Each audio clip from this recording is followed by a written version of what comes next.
All right, my friends of the Total Debt Freedom world, I've had a few requests from people now, especially from some of my staff, to do a video on the difference between what we do, us, and them, the folks in the trustee's office, which is the people that do the bankruptcies and the consumer proposals. So let me just go through the chart for you. This is going to be our column. This is going to be the bankruptcy consumer proposal column, time, credit, cost, and who they work for. So there's a lot of confusion for people as far as who the trustees work for, who we work for, what the cost of the program is, the length of time, and how it affects credit. So let's go down this in a simple fashion so that it makes a little more sense for you guys. The time frame. Our program is usually anywhere from 3 to 5 years. We can do it as quickly as about 3 to 6 months, and that is really dependent on you having access to the lump sum. Some people take money out through a refinance or family chips and it helps, but for the most part, most people get out of debt within 3 to 5 years. A bankruptcy, it can be give or take, let's say, I think it's 10 to 14 months in and around that area. It depends if you're first time bankrupt, second time, and I know the rules change, and again, I'm not a trustee, but I know the time frame is around about a year. So that's the time for debt freedom on a bankruptcy. A consumer proposal is almost always 60 months, which is 5 years. So you've got 3 to 5 years, roughly about a year and change, and 5 years with a proposal. Make sense? Credit. Next thing we're going to talk about. Now with our program, our credit score helps it go up. Okay? With a bankruptcy and a consumer proposal, your credit score is going to go down. The reason for that is because with this approach, especially with a consumer proposal, you're throwing small payments at your credit card companies every single month. So with our approach, there's a lump sum that's saved up, and we knock off settlements roughly every 6 to 8 months. And one of the biggest weighing factors on your credit score is your debt service ratio, meaning how much money do you owe. So if you have 5 credit cards and we knock one off 6 months down the road, your credit score starts to go up. That's why we often see people graduate our program with a credit score that's about 100, 150 points higher than the day they started, because we knock off one debt after the other. Whereas the approach with a consumer proposal is, let's send, I'm going to put this down over here.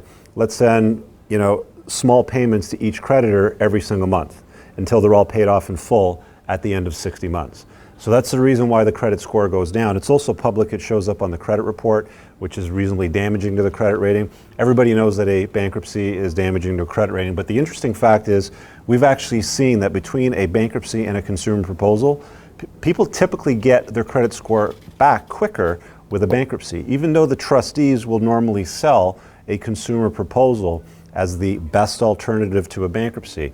It really isn't. In fact, many people that we talk to when we're going through their consultation, if they look like a better fit for this type of approach, it usually means when you have way too much debt and no assets whatsoever, we usually encourage them to go bankrupt rather than a consumer proposal. Let's talk about costs, because this also ties into why you kind of want to follow the money here. Total cost with our program is anywhere from about 50 to 80% all in, including our fees, of what you owe, depending on how much money we can save you with the creditors. So generally speaking, you get out of debt for less than what you owe on the day you start the program over a course of 3 to 5 years. Make sense? So you're getting out of debt for less than what you owe. Bankruptcy and a consumer proposal is based on tables that the Canadian government have put out under the Insolvencies Act. So basically, trustees are accountants. They just plug numbers into a formula, spits out information. They take your estate, so your assets, they distribute it to your liability, so who you owe, and they can take control of the entire process. So it's a public process. It's on your credit report. People know about it. Well, it's not distributed in the media or anything, but it can be found out publicly on the credit report. So this here, as far as cost, it varies, but generally speaking, if you owe a ton of debt and have very little in the way of assets, so if you owe, let's say, 100 grand in credit card debt, but you rent, you've got an old lousy car, you don't have any other household goods, tools of trade, cottage, boat, ATV, toys, things like that, the cost can be fairly low. Now with a consumer proposal, the total cost is very interesting because it's actually tied into the way that they're going to run the bankruptcy, but it's essentially broken out over a period of time. But here's the interesting thing. When I was mentioning earlier that you want to follow the money, the consumer proposal costs you 20% of every payment that goes to the credit card companies. So I just want to stay on that fact for a sec because it makes a lot of sense. A trustee is a court-appointed agent to your creditors, so even though I would be paying for their service, they would be taking care of the other guy. Okay, so there's me over here, there's the middle ground, which is what they say, you know, they basically try to treat themselves as referees, and then there's them over here, meaning the creditors.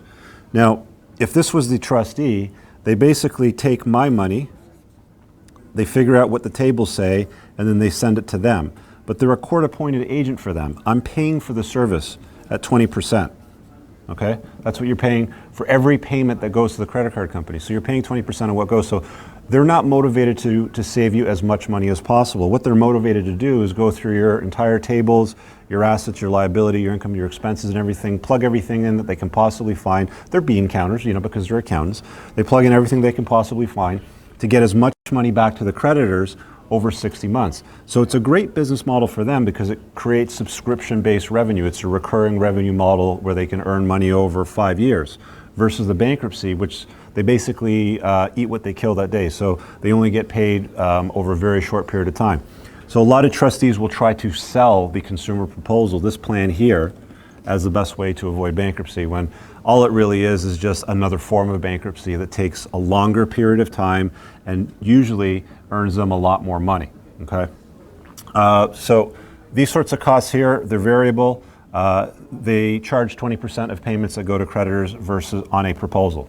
Hope that makes sense. If you have any questions, you can leave a comment below. I can record a video in the future, or I'll check the comments and answer them for you. Now, the last point that I want to talk off to is who do they work for?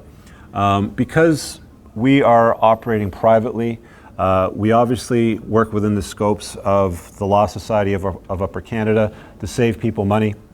And the way that that works is we're working for you, okay? And the way that it works for you is because we're advocates only for you. We cannot possibly work for the very people that you owe. In fact, we notify people on our website that we never take compensation from your creditors, and there's no way possible that we can work for them. We're only looking after you, me, you know, ourselves sort of thing. Now, the thing about the trustees is they're working for them in either case, because they are court-appointed agents to the creditors. They have a fiduciary duty to look after these people to get them as much money back as possible. Does the program work? Yes. Will it get you out of debt? Yes. But the thing you have to understand is there's some consequences as far as what it looks like to your credit, the length of time, and who they work for. Hope that video clears things up. Again, if you have any further questions, you can leave a comment below. Give the like button a big smash, and if you're watching us on YouTube, subscribe to the channel to check out more videos. We'll talk to you guys later. Bye for now. Hey guys, I want to thank you for watching the video right through to the end. Be sure to give the video a thumbs up and leave a comment below if you have a special request for a video for me to do on a topic in the future. Also, if there's somebody that needs to see this, please share it with them so they can get the information. Over on this shoulder over here, you're going to find a recommended video that's probably relevant to what you just watched right now, so it's worth checking out. And that one is the subscribe button, so be sure to subscribe to the channel. Thanks for checking out the video. Have an amazing day. Bye for now.